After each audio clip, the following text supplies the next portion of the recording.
6 players in the FedEx Cup top 10, 5 players in the official World Golf Ranking top 10, 7 past champions in this field, 8 major winners, 18 of the top 30 in the FedEx Cup standings in the field at Torrey Pines. With more, let's say hello to Kira K. Dixon, who's on site this week. Hey, Kira.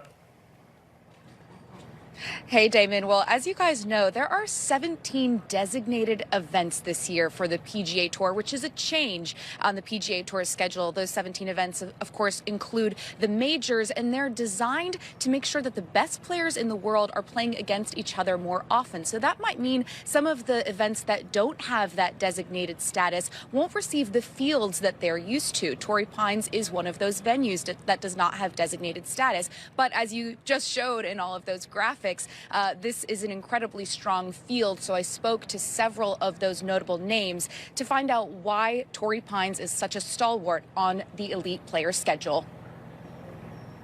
There's a lot of factors, but here playing at Torrey Pines, being a great golf course, a major championship venue, that's where guys want to play sometimes. And to put together a field like this, a lot of good players. Obviously, John coming back, after back-to-back wins, just strengthens the field, and that's kind of what you want to play against, is some of the best guys in their best form as well. San Diego's hard to pass on. I don't care where you live.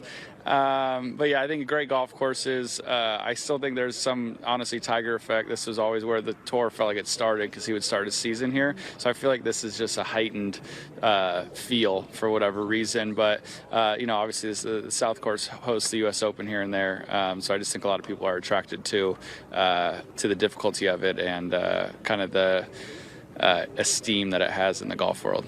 San Diego's finally putting out some nice weather. I'm biased, it's my hometown, so I always think there's a pretty strong field here at the Farmers, and it's a big part of the West Coast swing, and I think guys feel like if they want to play the West Coast swing, they got to play here.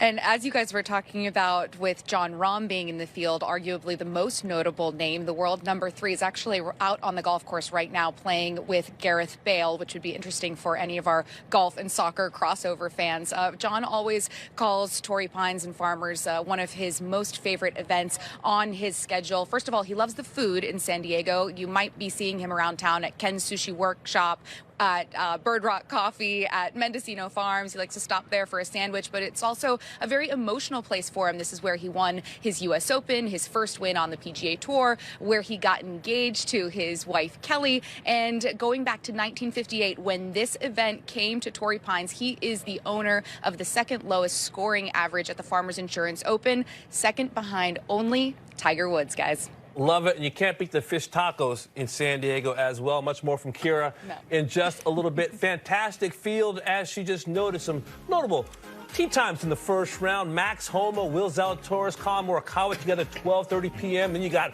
Xander Schauffele, the San Diego native, J.J. Spahn, a Southern California native as well, Hideki Matsuyama, 12:40 p.m. And then 1:40, the aforementioned Jon Rahm loves Torrey Pines like no other, Tony Finau, and the man known as JT.